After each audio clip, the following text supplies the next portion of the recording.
और खबर ये है कि राजस्थान में समुद्र का पानी लाया जा रहा है। अब समुद्र का पानी कोई बाल्टी में भरकर ला रहा है कि नदियों से ढोकर ला रहा है, ये आज के सेशन में बताने की बात है। ये सपना सा लगने वाली जो बात है, ये हकीकत में बदल जाएगी यदि वाकई में अरब सागर का पानी राजस्थान तक चलकर आ जाए। हमारे राजस्थान में जालौर नाम से जो जिला है, उसे कनेक्ट करने की तैयारी चल रही है अरब सागर से। अब तैयार करने के लिए क्या किया जाएगा? राजस्थान के साथ क्या समुद्र वाकई में आ सकता है? हमें उठाकर वहां ले जा रहे हैं कि उसको उठाकर यहां लेकर आ रहे हैं कि बीच में कोई नदी जैसी चीज बना रहे हैं? आसान आंसर यही है कि दोनों के बीच में एक नहर बना रहे हैं। लगभग 250 किलोमीटर दूर यहां से समुद्र पड़ता है जालौर से। जालौर से 250 किलोमीटर दूर कांडला पोर्ट है और उसे कनेक्ट करने के लिए एक नहर बनाई जा रही है।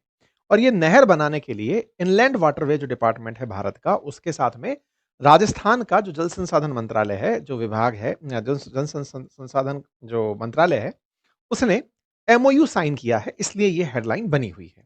तो राजस्थान को अरब सागर से जोड़ा जा रहा है। क्या राजस्थान में अब पानी समुद्र का लाया जाएगा? उसका उपयोग क्या खेती में होगा? आंसर है नहीं। खेती में खारा पानी समुद्र का उपयोग में नहीं लिया जाएगा। उपयोग होगा यहां से परिवहन में। अर्थात अगर राजस्थान से कांडला पोर्ट तक सामान भेजना है, तो कांडला पोर्ट तक सामान भेजने के लिए रेल मार्ग अथवा सड़क मार्ग के स्थान पर नहर मार्ग से सामान भेजा जाएगा। तो ऐसी कितनी बड़ी नहर बना दोगे? देखिए, नहर के नाम पर तो स्वेज कैनाल भी दुनिया का बहुत सारा माल ढो ही रही है। ऐसी ही एक कैनाल होगी। संभावित है कि ये 25 मीटर गहरी और 300 मीटर चौड़ी होगी, ऐसा न्यूज में निकलकर आ रहा है।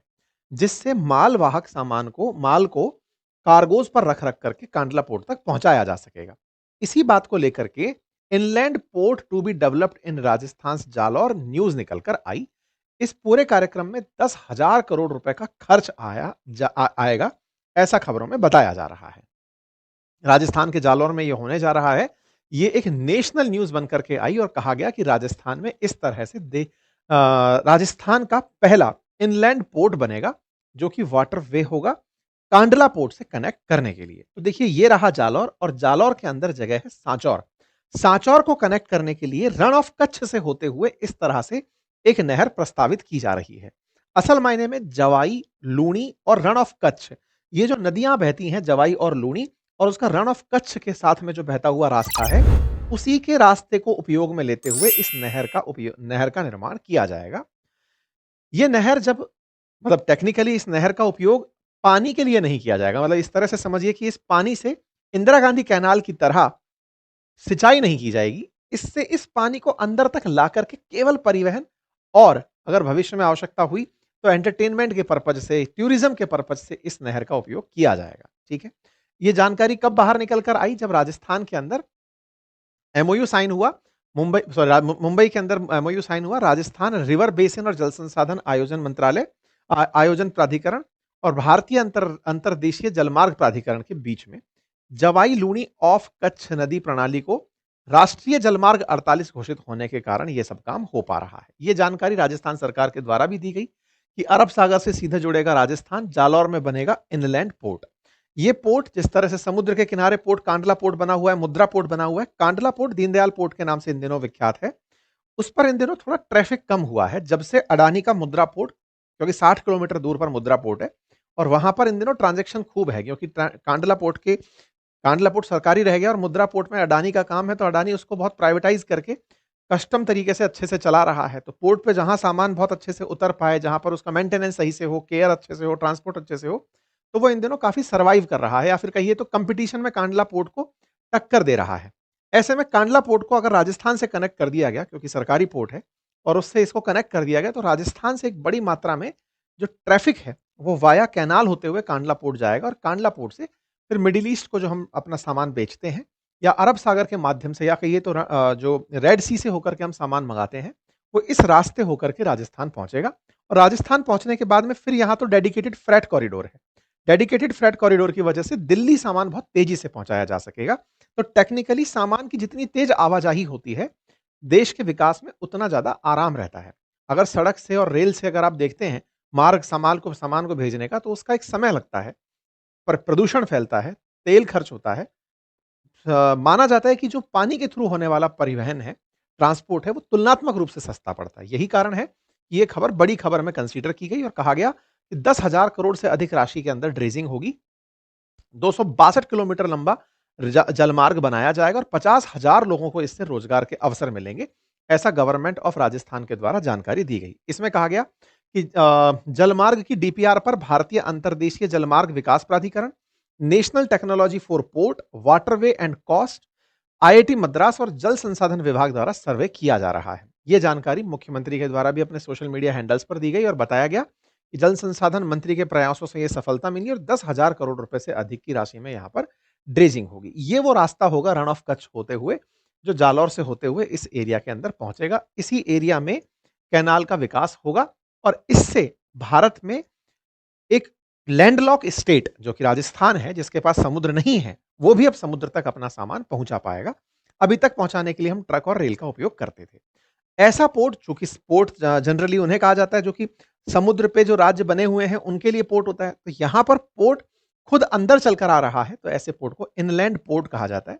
और इस तरह के काम को करने के लिए भारत में inland waterway authority of India है, जो 1985 के अंदर बनाई गई। और ऐसे ही भारत में और इनलैंड रास्तों को तलाशने के लिए नेशनल वाटरवे एक्ट पास किया गया, जिसका उद्देश्य था कि वाटरवेज जो नदियों के रास्ते हो सकते हैं या इनलैंड पोर्ट के रास्ते बन सकते हैं, उनके थ्रू हम किस तरह से कार्गोज को समुद्र तक आसानी से पहुंचाएं और इन रास्तों में रास्ता सुगम रहे और वेसल्स का सही से उपयोग हो, इसके लिए इनलैंड वेसल एक्ट 2021 लाया गया था। ठीक है, यहां पर आज अगर हम बात करते हैं तो हमारे देश में वर्ष 2014 से अब तक नेशनल वाटरवेज में 767% की वृद्धि हुई है और कार्गो हैंडलिंग में 635% की वृद्धि हुई है। जब भी कोई देश इस प्रकार से कार्गो हैंडलिंग तेज कर रहा होता है, इसका मतलब है कि वो जो माल बना रहा है उसे समुद्र तक जल्दी पहुंचा रहा है, और समुद्र जल्दी पहुंचा रहा है इसका मतलब एक्सपोर्ट को तेज कर रहा है, जिसकी वार्षिक वृद्धि दर अभी 22% है। ये बड़ा नंबर है, मतलब CAGR compound annual growth rate 22% होना एक बड़ा नंबर माना जाता है। कार्गो ट्रैफिक हमारा बढ़कर 18 मिलियन से 133 मिलियन तक पहुंच गया है, जिसमें तमाम सरकारी प्रयास, चाहे वो मैरीटाइम इंडिया विजन हो, चाहे सागरमाला प्रोग्राम हो या नेशनल पर्सपेक्टिव प्लान हो, इनका बहुत बड़ा योगदान है और इस वजह से हम लोग बहुत आगे बढ़ रहे हैं। क्योंकि राजस्थान लैंडलॉक स्टेट है, समुद्र के किनारे नहीं है, इसलिए हमें ट्रांसपोर्टेशन में आवश्यकता थी कि हमारे लिए भी कुछ ऐसे रास्ते खुलें। हालांकि राजस्थान से काफी अच्छी कनेक्टिविटी गुजरात की है, हम रेल के माध्यम से और सड़क के माध्यम से माल अपना ऑलरेडी भेज रहे हैं, लेकिन इसकी आवश्यकता हमेशा रही कि कीमत के आधार पर कुछ ऐसा बनकर आए जो कि सस्टेनेबल हो। इस बात को लेकर के वर्ष 2015 से सर्वे चल रहा है और 2015 में पहली बार यह जिक्र निकल कर आया था कि राजस्थान की गवर्नमेंट इनलैंड पोर्ट चाहती है जालोर में। 2015 में यह न्यूज बनकर के तैरना शुरू हुई थी। सेंटर ने अपनी तरफ से कहा कि वो राजस्थान की हेल्प करेगा। राजस्थान और गुजरात के बीच में इस बात को लेकर के सहमति बनी कि ठीक है, अगर आप इस तरह से कैनाल चाहते हैं तो गुजरात कैसे साथ काम कर पाएगा। फाइनली अब जब ये बात निकल कर आने लगी, धीरे धीरे फिर इसमें चर्चाएं आने लगी कि नहीं साहब, ये इनलैंड पोर्ट फेजिबल नहीं होगा बनाना, क्योंकि पैसा बहुत खर्च होने वाला था इसके अंदर। फिर इसमें जो नदियां ऑलरेडी एग्जिस्ट करती हैं उनका पानी जल भराव किस तरफ जाएगा, ये तमाम बातें चलती रही। और इन सभी चीजों के बीच में, या फिर ये कहिए कि पहले सत्ता बीजेपी की थी, फिर कांग्रेस की सत्ता आ गई, फिर बीजेपी आई है केंद्र में और गुजरात में लगातार बीजेपी बनी रही है। तो कहिए कि जब कांग्रेस थी राजस्थान में तब गुजरात, बीजेपी गुजरात, कांग्रेस राजस्थान और केंद्र बीजेपी, इनके बीच में सामंजस्य नहीं बैठा था। अब 3 डब्बे की सरकार, 3 इंजन की सरकार हो गई, केंद्र सरकार, गुजरात सरकार और राजस्थान सरकार, और तीनों एक ही पार्टी की सरकार है। तो टेक्निकली इनके बीच में सामंजस्य अब तेजी से बैठ जाए, और अगर ऐसा हो तो ये 262 किलोमीटर का 10,000 करोड़ खर्च होने से बनने वाले जो नहर है या जलमार्ग है, इससे राज्य को लाभ हो सकता है। अब चूंकि ये कांडला पोर्ट से कनेक्ट होगा तो थोड़ा उसके बारे में जान लीजिए। वो एक नेचुरल हार्बर है, मतलब वहां से पानी की गहराई स्वतः ही खुद बहुत अच्छी है। भारत के एक बड़े पोर्ट के रूप में कांडला पोर्ट रिकॉग्नाइज होता है और वहीं से इसको कनेक्ट किया जा रहा है। ठीक है, जिस रास्ते को बनाया जा रहा है इसे नेशनल वाटरवे 48 नाम दिया गया है। 48 का मतलब उद्देश्य यह है कि हमारे देश में बहुत सारे वाटरवेज ऑलरेडी हैं। वाटरवेज मतलब जल के माध्यम से होने वाले रास्ते, मार्ग चलने वाले जो हैं, वो हमारे ऑलरेडी बहुत सारे हैं। उनमें से एक इसका नाम नेशनल वाटरवे 48 दिया गया है। ये कुछ वाटरवेज हैं, फेमस 13 वाटरवेज जो हमारे देश में ऑलरेडी ऑपरेशनल हैं, जिनको यहाँ पर दिखाया गया। नेशनल वाटरवे 1, नेशनल वाटरवे 10, ये सब आप मैप के अंदर देख सकते हैं। इनको अगर लिस्ट किया जाए तो कुछ प्रमुख वाटरवेज के नाम यहाँ पर हैं, जैसे गंगा भागीरथ हुगली रिवर सिस्टम को नेशनल वाटरवे 1 कहा जाता है। नेशनल वाटरवे 3, नेशनल वाटरवे 4, ये प्रमुख वाटरवेज हैं जो भारत के अंदर अलग अलग जगहों पर स्थित हैं। जरूरी नहीं है कि वाटरवे के लिए नदी का होना जरूरी हो, कई बार हम सूखे पोर्ट को भी वाटरवे में काउंट कर लेते हैं। जैसे अगर हम पोर्ट के नाम पर अगर जाने तो दादरी जो पोर्ट है ये जलमार्ग नहीं है, रेल से जुड़ा हुआ है, लेकिन ये जेएनपीटी से सीधा कनेक्ट करता है, तो इसे भी हम इनलैंड सूखे पोर्ट के रूप में, ड्राई पोर्ट के रूप में कंसीडर करते हैं। वाटरवे भले ही नहीं है, लेकिन इनलैंड पोर्ट के रूप में इसे कंसीडर किया जाता है, ड्राई पोर्ट के रूप में। पोर्ट जो शब्द है सामान्यतः वो समुद्र के किनारे यूज होता है, लेकिन समुद्र से सीधी ऐसी कनेक्टिविटी के साथ समुद्र की पोर्ट पे सामान रखा हुआ था, ये 1300 किलोमीटर पीछे रखा, एक सीधी रेल चल के सामान अंदर तक लेकर आ रही है, तो हम इसको पोर्ट मान ले रहे हैं। इस तरह से भी ऐसे ही ग्वालियर का ड्राई पोर्ट है, जिसमें कि जलमार्ग नहीं है, रेल और सड़क मार्ग से सीधा जेएनपीटी कनेक्ट कर रखा है। तो हमारे देश के अंदर प्रयास यह है कि समुद्र से कनेक्टिविटी कितना आसान हो। अब आप पूछेंगे ऐसा क्यों? क्योंकि अल्टीमेटली आप एक्सपोर्ट जब तक नहीं करेंगे, देश के अंदर बाहर से पैसा नहीं लाएंगे। और एक्सपोर्ट करने के लिए जो माल बना है, चाहे वो पेरिशेबल गुड है, चाहे आपने तैयार नया माल बनाया है, वो जितना जल्दी बाहर पहुंचाया जा सके, उतना तेजी से आप पैसा अंदर ला सकते हैं। आपने सामान बनाया, अब जैसे आप कई बार अगर राजस्थान में अगर देखें, दिल्ली के आसपास के जिलों में तो विशेष रूप से ये देखा जा सकता है, सुबह सुबह गाड़ियों की कैपेसिटी भले ही 80 फिक्स हो, वो 100 तक दौड़ा दौड़ा के सब्जियां लेके दिल्ली जा रहे होते हैं, क्योंकि समय बहुत कीमती होता है कई ऐसे ट्रांजेक्शन में जहां माल बहुत तेजी से पहुंचे।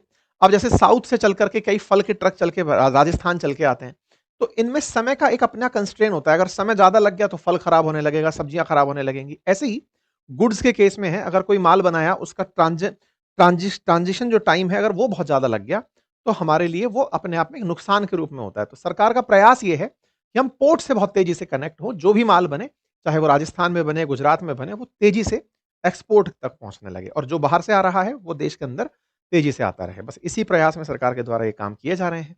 दुनिया में अगर बात करें तो बहुत से सक्सेसफुल मॉडल हैं, जैसे पोर्ट ऑफ ड्यूसबर्ग जो है, जिसको दुनिया में सबसे ज्यादा विख्यात इनलैंड पोर्ट के रूप में कंसीडर किया जाता है।